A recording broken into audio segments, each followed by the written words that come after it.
Hey you, come, gather around the campfire, and welcome to the party.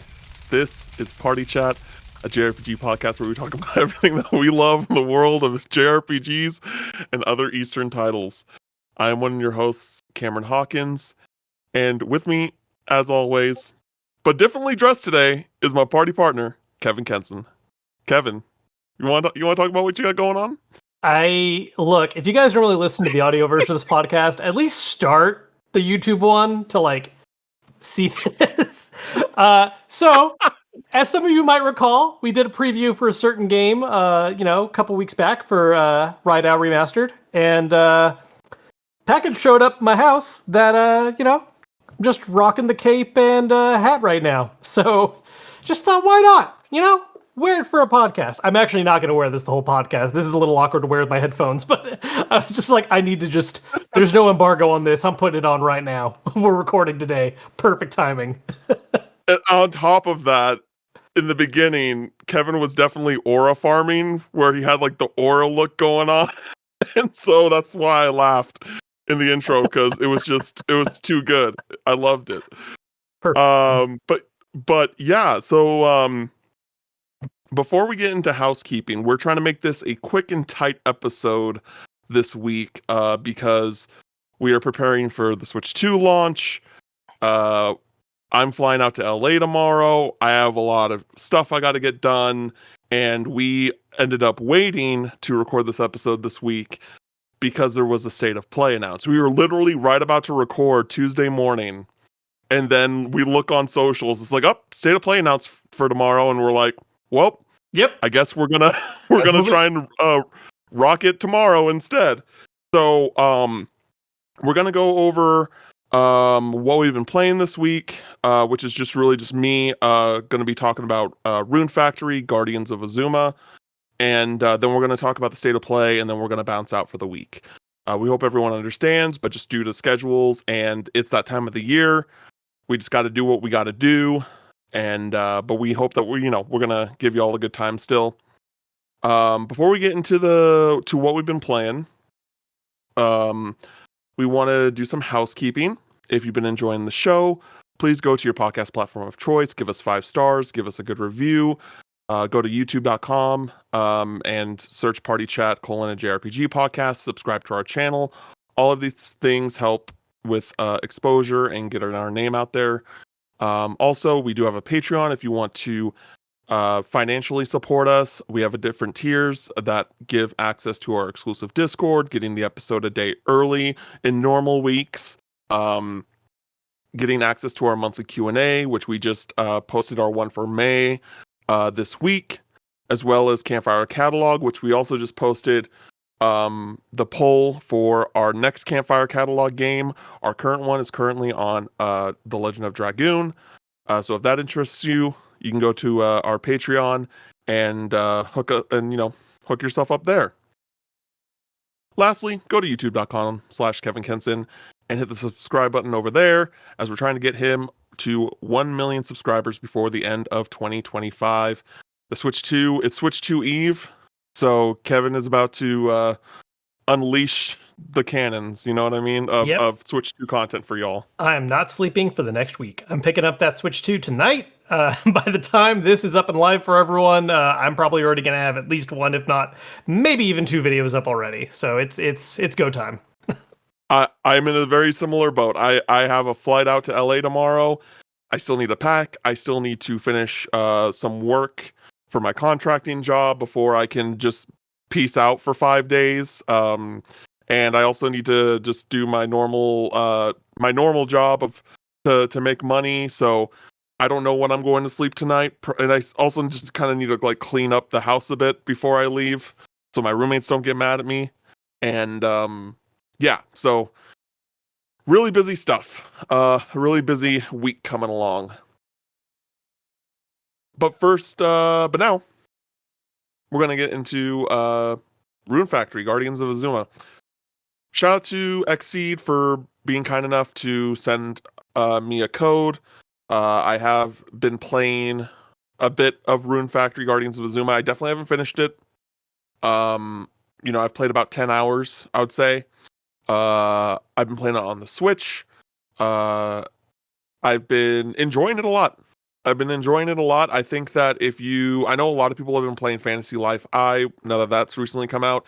If you've been playing that and you never played a Rune Factory game, I think that this is going to scratch a similar itch where, you have the management sim stuff and then you have this comfy-esque combat, right? It's not super demanding, but you'll have a good time with it. Uh, I've talked a lot about kind of the minute-to-minute experience through my preview, and so far, it's very much a lot of the same, right? You have village levels that you need to like complete certain objectives to get your village level up, which will let you unlock new type of buildings, which give you different access to different things. Like you have your blacksmith for one that allows you to upgrade and build weapons and things like that.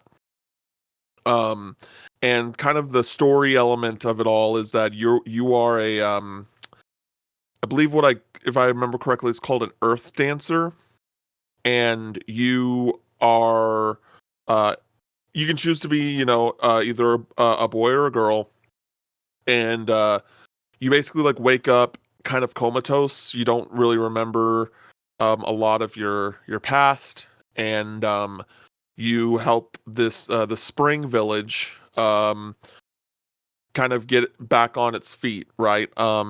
And as you progress through the game, you'll go to different villages based off of the different seasons to help bring those villages back to prosperity as well.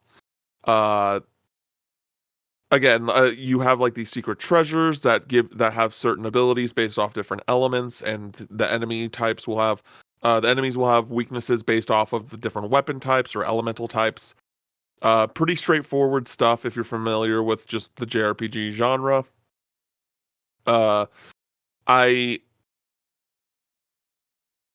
I think that as the game goes on, like I've enjoyed the combat more and more. Like it is one of those things where yes, I'm not super big into the management sim stuff, but I do really enjoy the uh the combat aspect. It's like that right balance of like fun but not super demanding, but also like just the general play-by-play like gameplay experience is enjoyable.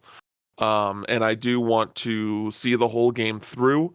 I'm hoping to and I will say that I was surprised how well it ran on the Switch. Yeah, I that was one of my big I questions for you. Yeah, I wasn't really like visually it has its ups and downs. Like I think like in cutscenes and stuff it looks great. In the minute to minute gameplay it can definitely like uh get lower res kind of randomly up and down. Sure. And so uh but it's definitely something where being a someone who doesn't really like to play PC games and also doesn't really like to play Switch games if they're I guess like if they're too technically demanding. I didn't really know where Rune Factory was going to lie with that. I could have saw it go either way, where like, oh, it wasn't too demanding and it runs well, or like, oh, well, oof, that this wasn't great. So I'm really happy that of my experience with it so far. Again, not perfect, but definitely better than I thought it would be. Um, and it's coming out on Switch too, and I'm excited to see how that's going to look and perform once that update comes out. And if I think Xseed is going to send a Nintendo Switch 2 code, or like if they're doing an upgrade system, I'm not entirely sure. So I'm excited to see what it looks like on the Switch 2. But yeah, overall like I've been really enjoying it. Like I would say like don't expect a whole lot from the story. Like, for those that know what Rune Factory is, you're gonna get that type of experience. There is, and it was funny because I don't remember if this was a Q&A or if it was a topic of the show, but we were talking, I think it was a Q&A where we asked like what are our like favorite and least favorite Japanese tropes. like JRPG tropes. Right. And this game definitely reminded me of one of them, where like you have this, you know, cute animal that's just fucking annoying the entire game. just absolutely annoying. Because you have like this giant dragon. Yeah. And like unless you're like flying to new locations, it's literally in this like little like half dragon, half sheep form that flies. And it's always just like yelling at you. It's always like aggravated or like, you know, has this aggressive tone. It's just like, shut the fuck up, you little shit, dude. But oh, and one thing that's also worth noting is that this game does not have English voiceover. This game is only in Japanese. For those that care about that. So I'm excited to play more of it. When that's going to happen, I'm not 100% sure, but I do think that like, hey, if you're getting a Switch 2 and you're looking for something that isn't Mario Kart World or, you know, maybe Bravely Default to pick up, that's a brand new game, I think Rune Factory is a great option. And also, it is one of the few games where they are printing the game on the cart, and I think that we should vote with our wallet, and I think that if you are, you know, interested in Rune Factory, you should buy the physical to like show them, hey, we want you to keep doing this, and hopefully, you know, more companies will start doing it too. So, yeah, I had a good time with that. I've had a good time with that so far. Did you have any questions for me, Kevin, before we get into the state of play? No, I did actually get a chance to play a little bit of Guardians of Azuma as well. I was doing it on PC, so I don't know, you know, how well the Switch one would be by comparison. That was my main question for you. Really, was just like, hey, did this work well here? Because I know, you know, with the Switch kind of being in its later years, obviously it is getting upgraded and replaced tonight. You know, there's just a little worry when it comes to games still coming out on it if they're performing well or not. And so that's good news to hear that, you know, it's not necessarily the best looking version of it, but it's a viable way to play, which is at the end of the day the important part.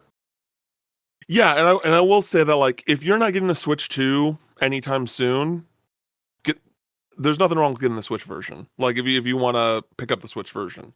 But if you are picking up a Switch 2, then yeah, I would say like, you know, try and go out of your way to pick it up if you can afford it, and support them for doing the good work of printing the game on the cart. Yes. Cool. Yeah, so we're gonna go through the state of play. We're gonna talk about like the games that are relevant to this podcast on what's worth mentioning. And I'm just gonna kind of go in order of what was announced. The first thing is Luminous Arise, which is the new game from Enhance. So they're the team that did like Tetris Effect Connected, Humanity. You know, they're a Japanese dev. A lot of people, when I was watching it with some friends, everyone thought it was Puyo Tetris. But I could I'm see not. that a little bit with like how the pieces like connect when they touched each other. But yeah, no, this is Luminous, and it looks. So I'm glad that I didn't double check who's developing it, because my first thought while watching it was, is this a new Effect game but not Tetris? And there you go. That makes sense. It is them. Yeah, I'm not. You know, I know what Luminous is. I'm not familiar with the series at all. Kevin, are you familiar? Can you speak on this at all? I'm not. I know some people who are real big fans of it. I mean, I know it's Yeah. a puzzle game in the sense of, you know, Tetris, Puyo, that style of title where you're getting a high score, connecting blocks a certain correct way, that kind of deal. I know some people that absolutely love the franchise. It is not one that I've had any real extensive experience with. That's fair. But yeah, if you like Tetris Effect Connected and you like Luminous, then this game is going to be for you for sure. Next up is Pragmata, the new IP from Capcom. It's basically Resident Evil in space. I mean, you're not entirely wrong. I mean, third-person shooter. There's like some, you know, kind of horror element. I don't know if it like. I'm not sure how much it's trying to drive like a scary aspect, but definitely the kind of action we've been seeing in more recent Resident Evil titles, like the remakes. That's the kind of vibe we're getting from the gameplay we saw today. Absolutely. Yeah, it looks good. You know, I'm not, again, I'm not a crazy Resident Evil person. Like almost everyone I've picked up, I played like a good chunk, and I'm like, okay, I'm good. Like it doesn't really like get me to a place where I get invested. Sure. And so I'm very like I Resident Evil is one of those series that I'm probably the most familiar with without having actually beaten any of them. Like I know like a lot of the characters, I know a lot of the plot, but I think that like normally when I get to I normally don't get to the points where that plot actually goes into play, if that makes Sure. sense. Yeah. You start them up, and then it's like, oh, there's zombies and shit, and then you just drop. Yeah, I get you. I get you. I love Resident Evil. Yeah. So this one I'm definitely interested in learning more. One of the things that it does make it a little weird or different is that you not only have your main character you're controlling, but you have a little robot girl buddy who can do things like seems to be able to like interrupt enemy systems and like stun them for a moment or like break down their defenses. So I'm curious to see how that actually plays out entirely. Like we kind of saw little bits of it, but I'm curious what limitations there are or like how that feeds into the gameplay loop a little bit. I'm definitely down to learn more about it though. This was a game that I love how they did the little joke about the release date because this was announced like as part of the PS5 launch. And they were like, oh, Yeah. it's coming out like 2022. Never mind, 2023. And then at the end of this trailer, there's a little post-it note that has that release date and then crosses it out with a sad face and puts 2026 with like a little like, we're sorry. Like, our bad. Yeah. Yes, But it's real. yeah, it's real. Yeah. So I thought that was a good, like, poking fun at themselves. I'm glad it didn't become like another Below, like we just thought, like you remember Mm, Below? That just went, yeah. or not Below, what was it called? Deep Dungeons? What was the PS4 like game they announced that just ended up not happening? I have no idea. Oh, jeez. Below is still like a good example though. Like that was a really highly anticipated game that just took really long in development, and then by the time it came out, people just like kind of didn't care anymore. Yeah, Deep Down, which never came out. Deep Down was announced like at the start of the PS4 life Oh. cycle, and then it just disappeared. Like Capcom was like, yeah, never mind. Oh, interesting. Okay. Yeah, it looks dope. I'm definitely curious to check it out and play it. That's really all I got on that one. Yep. I will say though, surprised it showed up here. Kind of. I expected this to show up on Friday at Really? Playdays. Or not Playdays, at the SPF. showcase. Yeah, showcase. Yeah, Yeah, yeah. I feel like didn't this initially get revealed at a PlayStation event? I think it It was at a did. State of Play It or did. something. Yeah. It did. Yes. It was at a state of play, or it was like a showcase or something like that. So like part of me is like, okay, maybe it's not super surprising, but like, not to jump the gun, but this is an example of I'm kind of curious as to what's actually going to be at the Summer Game Fest showcase, because a lot of what I expected to be there Was that was this? here. Yeah, I so wouldn't be surprised by some double dips. That happens sometimes where you'll get like a trailer sure. at one event and the next showcase has like a slightly different trailer or shows some new bit of combat or something. Mhm. Um, I think Jeff's gonna have some stuff for us. I don't think Friday is gonna be a wash or anything, but I will No, say no, we no. got more at this than I thought we would. Absolutely. I'm one of those people that thinks that most, like 95% of state of plays that we've gotten since the beginning have been near pointless. This was a great state of play. Yeah. This was a great state of play. We'll talk a little more about this. I kind of wish we had like one more first party thing, but outside of that, like powerful. Yeah. No, the first party is the issue, but yeah. Next up we have Romeo is a Dead Man by Yes, I Suda51, so called it. baby. The moment Yeah. we like the opening thing, I was like, okay, this is kind of weird. Like, we'll see what the gameplay is like. And the moment the gameplay started, I'm like, this is Grasshopper. This is Suda51 written all over it. And yes.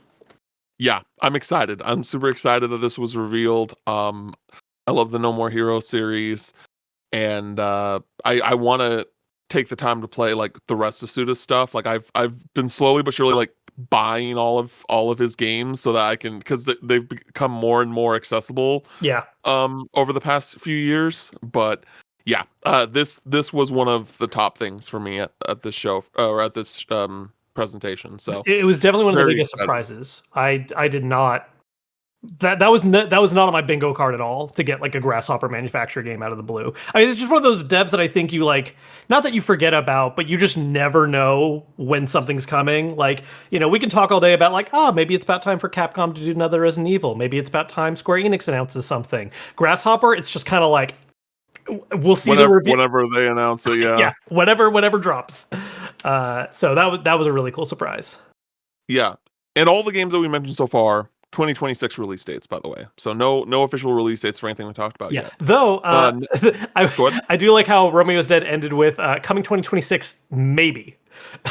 they, Yeah, they yeah, even were yeah, like, yeah. we'll let you know. Next we have Silent Hill F, and I just want to start off by saying I'm not a Silent Hill guy. I might play the Silent Hill 2 remake. I'm not a horror game guy. This game looked really good. It This game looked looks really good. so freaking good. I And I love Silent Hill, and this is much needed. 100%. Yeah. Like I want this so bad. Like Silent Hill 2 remake was great, but I feel like there's a degree of like, okay, you took like arguably the best game in the pre-existing franchise and just made it prettier. And like they redid the combat and everything, but like it's a little easier when there's the blueprint to follow, right? Not to undermine like how good that remake is and how worth it is playing, but having a totally brand new entry that looks this good, I think is like a much needed shot in the arm for sure. Yeah, it looks very promising from a gameplay standpoint. And then I don't know the name, but apparently a very notable like horror manga writer is Uh, doing the story. yes, Ryukishi 07. He Okay. is responsible for stuff like Oh Higurashi. yeah, Yeah, yeah, Higurashi. Oh, yeah, now I gotta you play. get it Yeah, because now. I have all the Higurashi games on my wish list on Steam. Like I want to play those games. So hearing that Yeah. makes me very excited. It's Very, very there's a excited. lot of there's oh man, like this is one of those things where when the pitch first came up years ago when they did all those Silent Hill game announcements back to back, it's like, okay, like that has potential. We'll see where this all goes because we really don't know how this is going to end with like, Konami just handing the IP out to a bunch of different people. And there's been some hits and misses so far, but seeing this one in action, man, I I feel so good about it. Just everything we saw from that trailer today. There was another trailer earlier this year, I want to say, or late last year that also looked good. This is, the vibes are good. The vibes are good. Yeah, I honestly wasn't following it because I was like, oh, it's a horror game. There's no way I'm gonna play this. You know what I mean? Yeah, But after seeing that trailer, I'm just like, "Ooh, that looks really good. it I looks might have to give really it a good. shot. Yeah. I might have to risk it." But yeah, so Silent Hill F is coming out September 25th. Um, Next up, another unexpected announcement: Bloodstained: The Scarlet Engagement. Um, yeah, like at first I was just like, what is like, at first people the people we're talking to was just like, is this like a DNF game? Oh, Or really? like, yeah, or like, Oh, oh, like because at first like, this gives me Castlevania vibes, but this isn't really like Castlevania, right. so Yeah, it can't be that. yeah. The So art when style. Bloodstained, yeah, so I saw the art style. Bloodstained, like when I saw it, I was like, okay, yeah, that does make sense. That makes more sense. That is a series that I very much would like to get to, but I have not yet. What are your thoughts on Bloodstained? It's interesting. I'm very curious why it's not called 2. Like in the sense of like, okay, if you're not like positioning this as like a sequel, maybe it is 2 in concept and they just don't want to go with numbers for like making more of these. But well, I think one thing was really interesting to see from a gameplay standpoint is that it looks like this game is harkening a little bit back to specifically Portrait of Ruin, which was a DS entry for Mm. Castlevania where you had 2 different characters that you could swap between.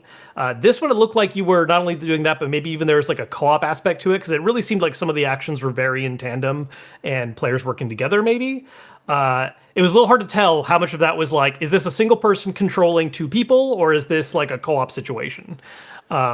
but look really good. Bloodstain's one of those things where like I think the visuals can be a little hit and miss. There's a bit of a stiffness to it, a little rough around the edges.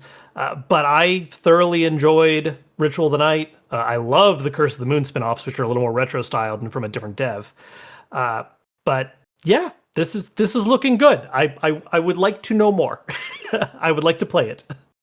It's interesting you mentioned the Portrait of Ruin. I didn't know that those games had like multiple playable like characters at the same time like that. So that's why I was just like, oh, this doesn't look like Castlevania. So that's good to know because I'm also not super familiar with Castlevania in that sense. So Yeah, and I mean, it was like a one-off thing. There weren't any other Castlevania games that really messed with this exact. Like, well, that's not fair. Like, some of them have had being able to tag in multiple characters, like Castlevania 3 way back when did it. But Portrait of Ruin, it was like a really heavy focus that you have like, here's the whip guy and the magic girl, and like swap between them and do stuff. So yeah, I'm okay. very interested in seeing like just more details of like, what the differences are between the characters. Is it just the two? Are there more than that?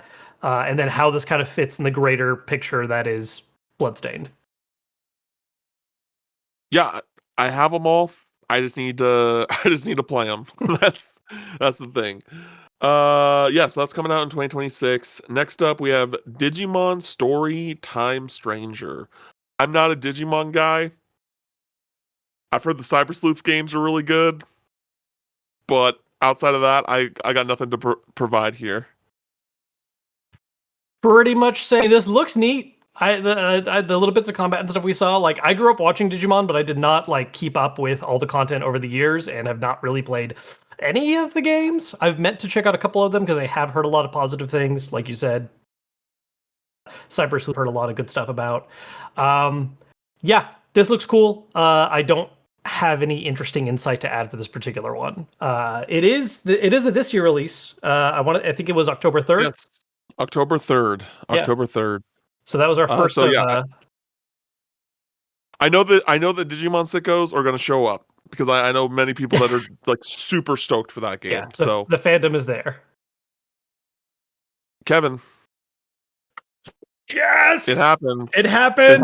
It's real. After all these goddamn years, the NVIDIA leak has not failed us yet, except maybe for FF9 eventually. But you know what Final Fantasy didn't fall through? Tactics Remaster. It's happening.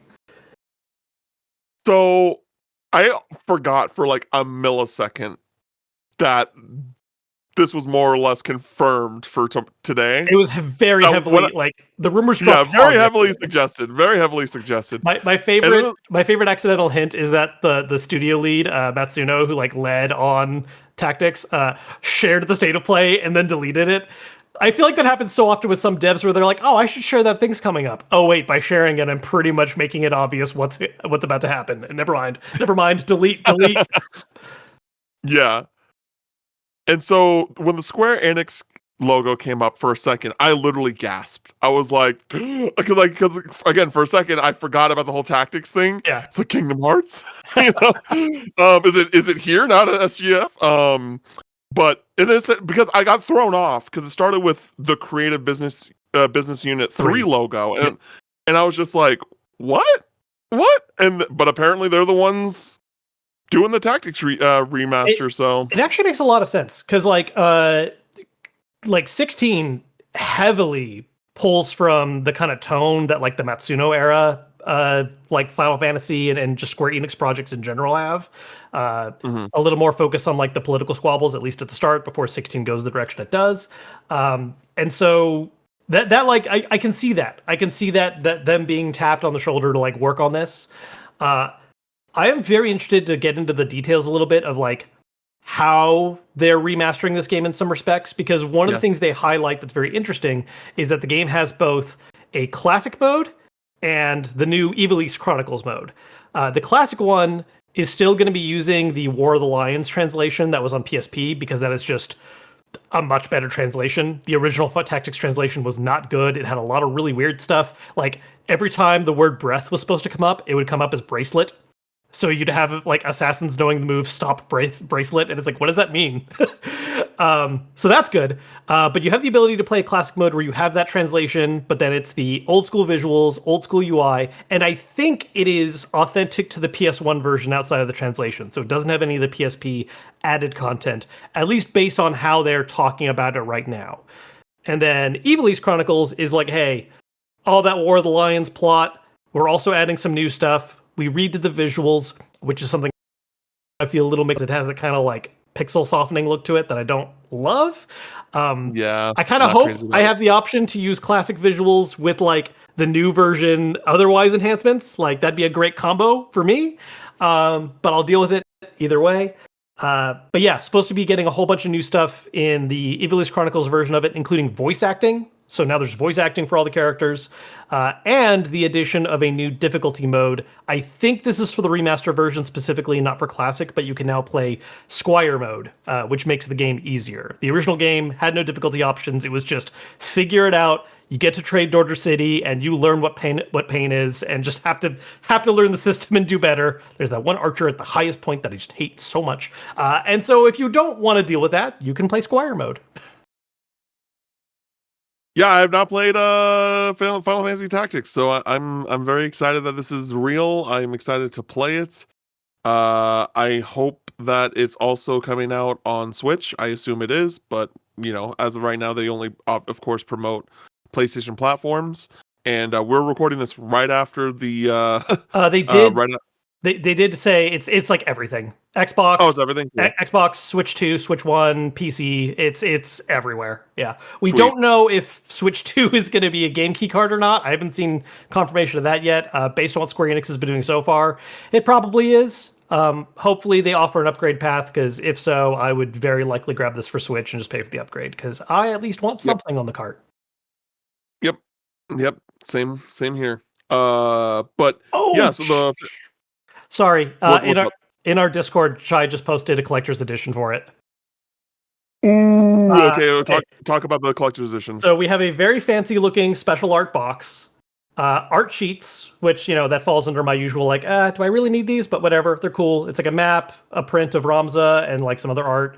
A set of Chocobo mini plushies, which come in the traditional yellow along with red, and I think it's called a black Chocobo, but it's purple. Those were the ones that were in Tactics specifically. A figure of Ramza, the main character, using his initial outfit. He changes outfits a couple times in the game, but that's his starting look. You get a set of Zodiac stones that are also magnets. And then there is a pop-up art, so a little pop-up diorama type thing, based on, I think it's the church that's at the very beginning of the game. Yeah, that is a collector's edition, all right. Is this... Okay, it's Square Enix Store exclusive. It does look like it's available in the West. This is not like a Japan-only thing. And it is... It looks like they're doing the thing where you can buy this with the game or just buy it on its own. So if you want, you can buy this collector stuff for all the collector goodies and then just pick up the game elsewhere if you don't want to deal with like Square Enix Store shipping, which I approve that choice. So can you repeat that one more time? So the collector's box does not come with the game by default. They Yeah, offer an option to buy them together through the Square Enix Store. But I would say, just knowing how Square Enix Store shipping works, you're probably better off getting the collector box from them and then just grabbing the game elsewhere just to make sure you get that on launch day if you want to play it as quickly as possible. Love Square Enix, but their shop experience for getting things like on release day is not great. So no, it's not. It's not. It's not. It's one of the things I wish that it wasn't. They didn't like do the store exclusive stuff so often. yeah, With their collector's editions, but it is what it is. it is what it is. Cool. Well, outside of that, the official title is Final Fantasy Tactics: The Ivalice. Ivalice. Ivalice is, I think, the actual Ivalice. yeah. I feel Okay. like a Final lot of Fantasy people say like Tactics, Ivalice. Ivalice Chronicles, and it's coming out September 30th. Next, Bandai Namco announced a new like 3D adventure game called Hiragami. It's like very not I don't want to go as far to say origami, but it has obviously that kind of vibe to it, but it's very like paper art style. And it looks really cool, you know. It's coming out September 3rd. That's all we really know about it at this point. Yeah, this was kind of the section where they kind of just bulldozed their way through a couple announcements really quickly, and we're just like, "Hey, remember this game that we announced? Like, look a little bit more. Here's a brand new game." Because yeah, we got that one, and then they followed up with Everybody's Golf Hot Shots, which I think we learned about that at the Switch 2 presentation, right? Or was it the last Nintendo Direct? It was one of the ones. It was that was coming to Switch at the Nintendo Direct. Yeah. Yes. Yeah. So we also got an update on that, which is coming out September 5th. What else? Ninja Gaiden Ragebound? Ninja Gaiden Ragebound. That finally got a release date. That was initially announced at SGF last year, I believe. That's a .emu joint, and that's coming out on July 31st. Team Ninja announced Neo 3. Another, like, how many games are Team Ninja working on right now? It's just They're one, like, they're doing a lot. they're doing a lot. Because, like, I mean, Ninja Gaiden Ragebound is at least them in name. They're not handling the primary development, but, like, it's a Ninja Gaiden game. Same goes for, you know, they're working on Ninja Gaiden 4 with Xbox and Platinum. And this too. Yep. And even though it says it's coming out early 2026, there is a demo available now. So you can hop on your PS5 and check out Neo 3. Which, you know, my friend mentioned that with Neo 2 at least, they did actually do a lot of different like kind of demos and tests leading up to launch, but this still feels weird to me. Like this is a game that's over 6 months out and you're releasing a demo for it. I mean, how early was didn't Octopath Traveler have like one of the earliest demos ever? Because they were like, "Hey, we literally want your feedback because it will change how we develop the game." Yeah, that was different though. Yeah, that was like a hey, like we want feedback because this is a very new thing that we're doing. Yeah. Which I think they kind of had a little bit of that tone for the Neo 3 one. I think they said they have like a feedback survey or something about this demo. So they, you know, like it's still like it's like this isn't super early, but it's definitely early for a demo. So I'm curious how much they'll be able to adjust over the next. I mean, to be fair, I guess we don't know when in 26, right? If it's like end of, then we're a whole year and a half away. No, yeah, they said early 2026. Oh, did they say early? Okay. Yeah, they did. It's also worth noting that apparently, according to PlayStation social media, that the demo is limited time. They didn't say how long it's available, but it is a limited time demo. So if you're listening to this now and you haven't checked out the state of play, I would just hop on your PS5 and download it just in case. Lastly, Marvel is getting a new fighting game from Arc System Works. It's called Marvel Token Fighting Souls. It is a 4v4 fighter. Man, did everyone think this was Marvel vs. Capcom for a minute? I mean, the moment I saw that ArcSys logo, man, like that, my thought right after seeing the ArcSys logo was like, what kind of irreparable damage did Marvel vs. Capcom Infinite do? Like, just goddamn, because like it's not even subtle, right? Like, I mean, it's a tag fighter, and like even some of the like the tag and air combos and stuff. It's like, yep, this is definitely like it's not the same. It's definitely going to be different too, but you can tell what they're harkening back a little bit to gameplay style wise. It looks pretty cool though. I freaking love the like tokusatsu take on Iron Man, where he has like it almost looks a little bit like what am I forgetting the name of right now? The freaking like Bug Power Ranger series that's big in Japan. Kamen Rider. Like he has like a Kamen Rider look to him that is so cool. Yeah, there's a lot of really cool inspired character designs. I really love how Cap looks. They even mentioned that when they did the Iron Man design, they were like, okay, we got something here. I really love the art direction. I mean, like Arc System Works, they are the masters of this, right? And I think that even though I would have preferred like maybe a Persona 5 Arena, this is a very great surprise, and I hope that, because my main issue with Arc System Works is that it feels like more than any of the other big developers, their games kind of come and go. They give it support for a certain amount of time that's shorter than most, and they kind of have to move on to the next thing. Yeah. I don't know if that is due to the size of their studio. I don't know if that what the situation is there, but it sounds like that this is going to be like the first one in a while where they're going to be like, hey, this is going to be in it for the long haul, because this is being published by PlayStation. PlayStation is like seemingly funding this game in a real way, where for those that don't know, Sony and PlayStation bought Evo, right, a few years ago.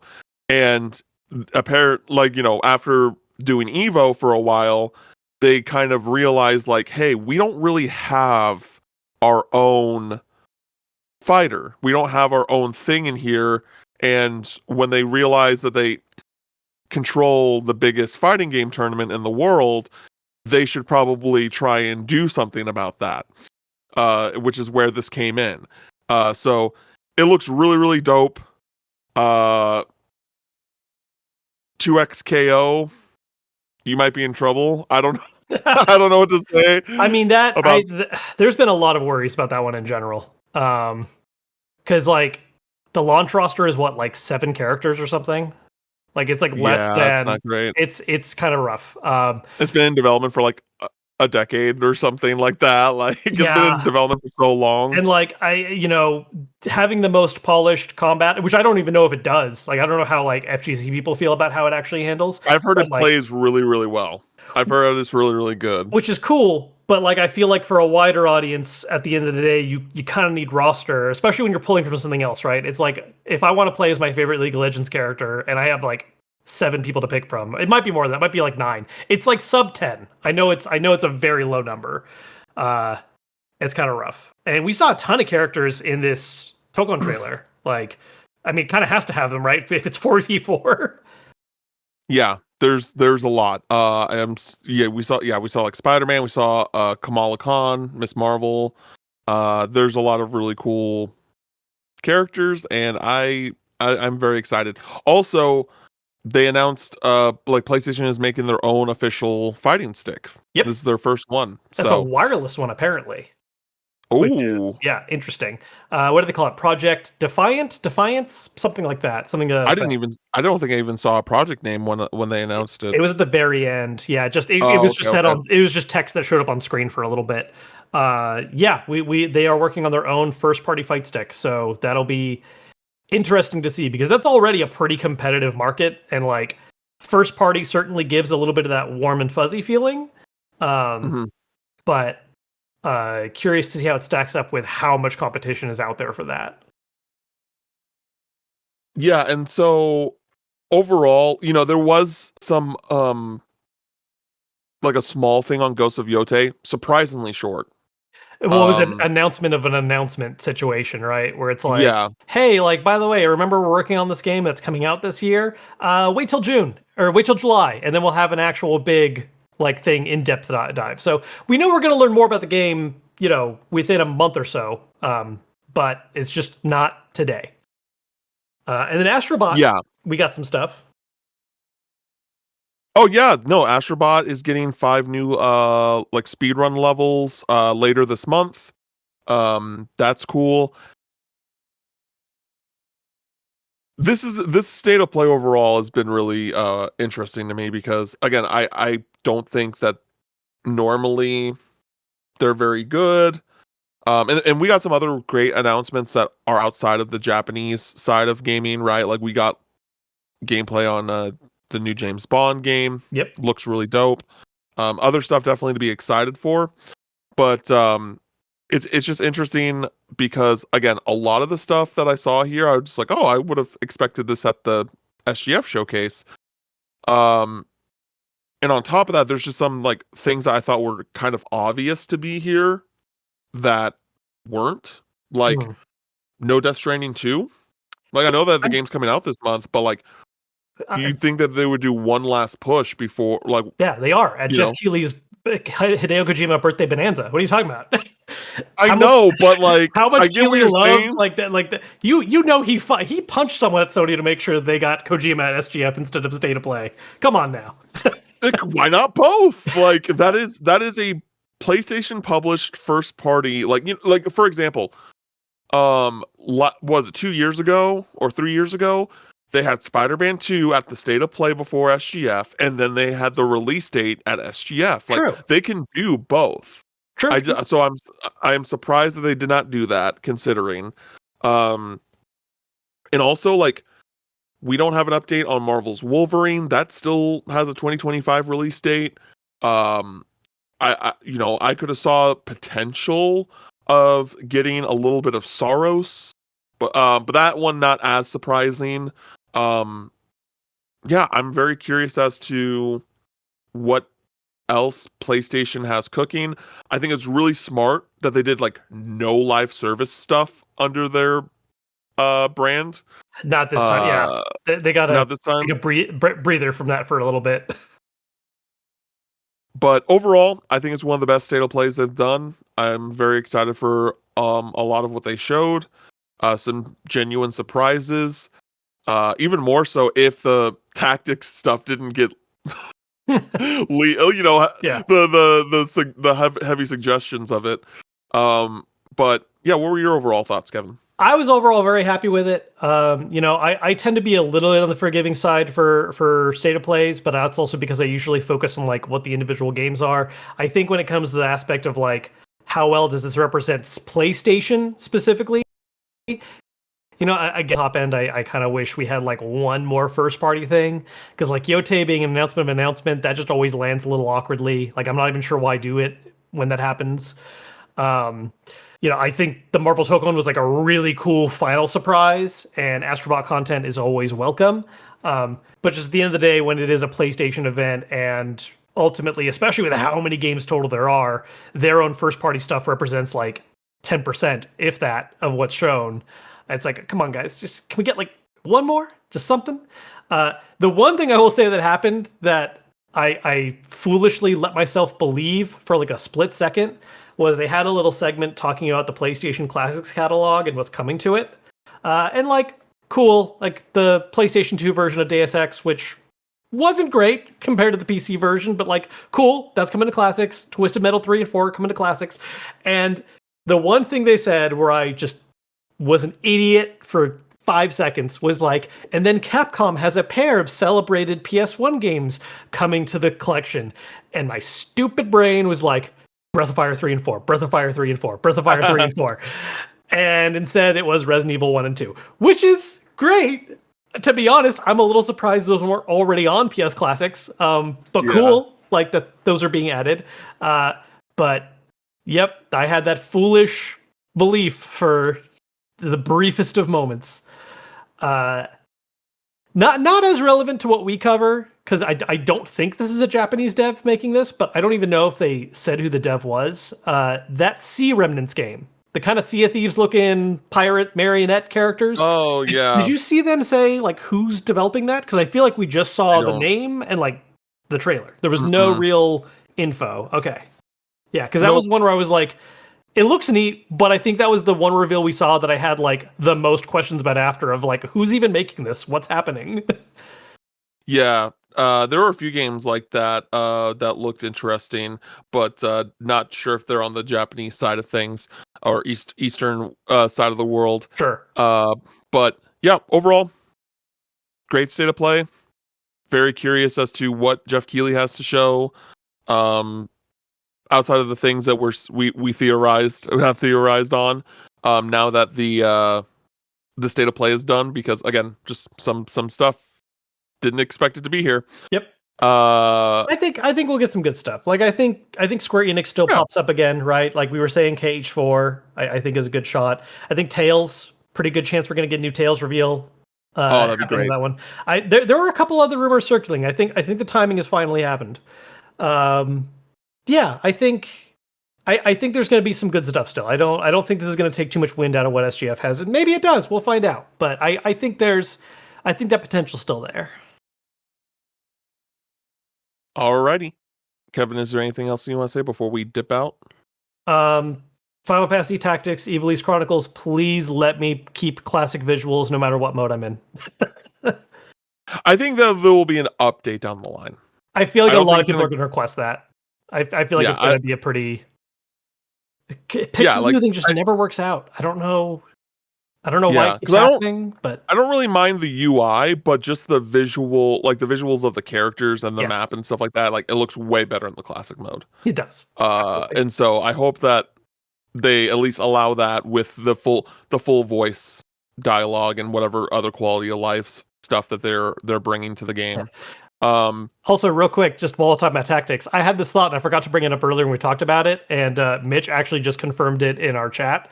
Ben Starr just on the Square Enix payroll. He's voicing another character. He's voicing one of the characters. Yep, I saw that. So, all right, everybody. Well, thank you so much for listening to this short and sweet episode for the week. We're gonna have a big old fat episode for y'all next week where we talk about the showcase, Xbox showcase, what we got to play at Playdays, a whole bunch of goodies for you in one big old episode next week. You can follow me on socials at CamFinalMix. You can follow Kevin over at Kevin Kenson. And until next time, we'll catch you later. Later.